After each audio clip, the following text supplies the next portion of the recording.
Have you ever had a desire to be woken up right as the sun is coming up by a rooster? What's up and welcome to another edition of This or That House. Actually, we should have a TV show. Flip or flop. Wait, we're not flipping anything. No, we're just helping you buy homes and sell homes in the beautiful state of Arizona. So let's take a look at what it is to buy acreage, to have some animals. So what are some of the pros and cons of buying a bigger property? Less neighbors. Okay, so less people, a little bit less compact. You're not around all the city noises, right? It's a little bit more quiet, nice. There's also a lot more work to maintaining a property. And there's also smell. Oh yeah. You know, how funny is it? Some people don't like the smell of cows or horses or poop. Jared, on the other hand, wakes up every morning. Oh. Real quick pros. You have more land, you can do more things, you can have more animals. I think those are all big pros. Yeah. Yeah? Some of the cons. Well, you have more animals, you have to take care of them. Right, you have more land, you have to take care of. I enjoy the sounds of being in a more rural area. I prefer hearing chickens or goats. And a lot of people say, hey, I got chickens. I won't have bugs. I'm telling you what, bugs come out at night, chickens sleep at night, so. And if you're feeding your chickens food, they're probably not gonna eat the bugs because they're already full from the food you're giving them. Or you might have to walk further to your mailbox. To the mailbox. Another con. Although you get more exercise. Yeah, you stay fit. Dude, that's why people that own acreage look so good, huh? That's why my neighbors who are so old are kicking butt. For someone like me that's OCD, dust. It's hard to keep the pool clean. It's hard to keep your house clean. I'm getting my pants bit. Our houses are so dusty, and that's a true con to look at. Dusty, yeah, which I think leads to allergies for some people. When you live out with some acreage, you can't poop on your yard like the cows do. You gotta have a sewer system of some sort. Is it on septic, or do you have it connected to the city sewer? What is septic? It's a tried and true method for disposing of your human waste. Right. Giant hole on your property in which your waste sits. So in Arizona, we have what we call a septic addendum or a wastewater addendum. Typically, the seller cleans it out. It has to have been cleaned out within the 6 months prior to selling. So that way you get a nice, clean septic system when you move into the house. Honestly, a septic system can go 10, 15 years. It can go a long time. If you treat it properly. And what I mean by treating it properly is you're not flushing your Barbies down the toilet, Jared. Can't put the Barbies, can't put the tampons, can't put the chickens. You can't put that stuff in the toilet. No baby wipes down there, even the flushable ones. That's a lie, dude. No. Baby wipes aren't flushable. And the other thing to consider too, doing the dishes. In the city, you have a garbage disposal. You shove everything, all the food, carrots, everything in there and just turn it on. Grind them up, man. With the septic system, you don't want to do that. You can, but you don't want to, because it's, again, that's just going into your system. It's going to clog it up. Right. So you do that stuff, you just want to throw it away. You just want to take those scraps and go give them to your chickens, right? Chickens love that stuff. What is coming out of the tap? Are you getting your water from the city that's been processed and cleaned? Are you getting it from a well? Is it shared well? Do you share it with your neighbors? Or is it your own on your own piece of land? Or is it your own private well? Because you're selfish. And are you having to go to the well every day and bring the bucket up? Okay, that's not really how the wells nowadays work. Land that we bought, there was no water, and so what we did is we got 4 neighbors together. We dug the well. Water gets pumped up, goes into a holding tank. Now a couple of things that we made sure of. First, how deep did we have to dig? We dug over 500 feet deep. How drinkable is it?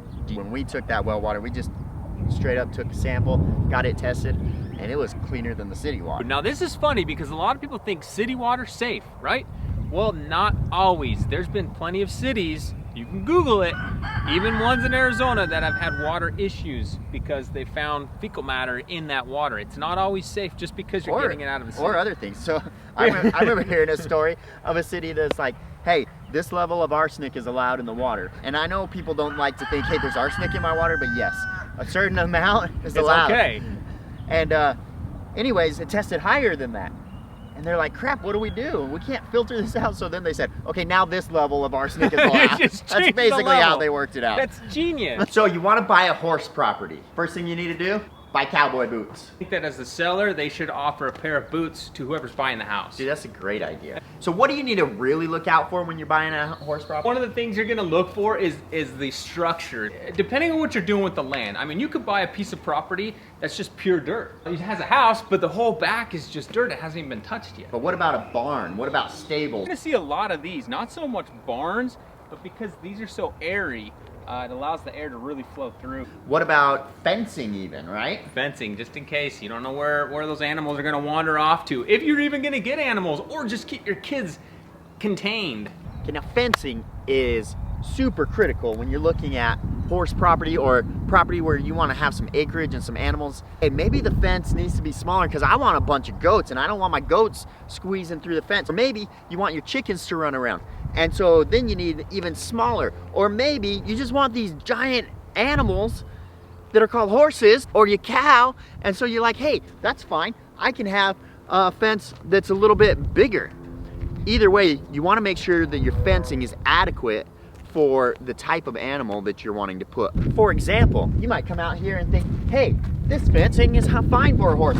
Horse can't fit through here, but then you get a bunch of chickens. Guess what? Chickens can come in and out of this. And then what about for watering the land? You doing irrigation, you got sprinklers, you taking a pail and a bucket? Just a bucket, yeah, just fill it up in the sink, go out and just throw it. Every day, you have one spot of green grass. Water is super important. Water for the land, water for the animals, all of that.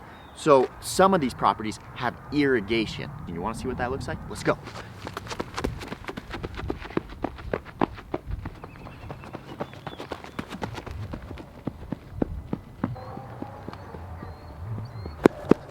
Okay, we made it. Sorry, these properties are big. Let's take a look at irrigation. We have a lot of land to water, and so you need to get what's called a flood irrigation, where this water's coming out of a tube this big and just gushing all over.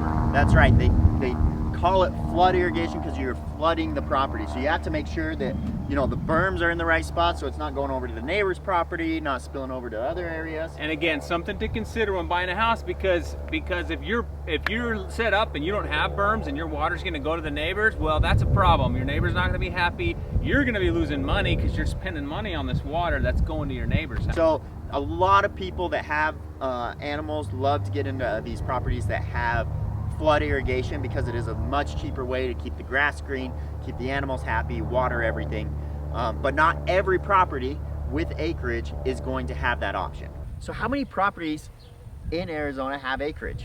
So what happened was, a long time ago, there was a lot of properties with acreage, and then over time these builders started coming in and building these houses tighter and tighter together and buying up the land that was acreage and turning it into multifamily communities. These new builders, they want to make that land as small as possible. The more homes you can fit on a parcel of land, the more money they're gonna make. More money, buddy. Right, and there used to be a lot of farmland in Arizona, cotton, there was a lot of the citrus. So I did a quick search this morning, and I just looked at, on our local area MLS, so it's not all of Arizona, but on our local MLS, how many of the properties had at least 1 acre or more?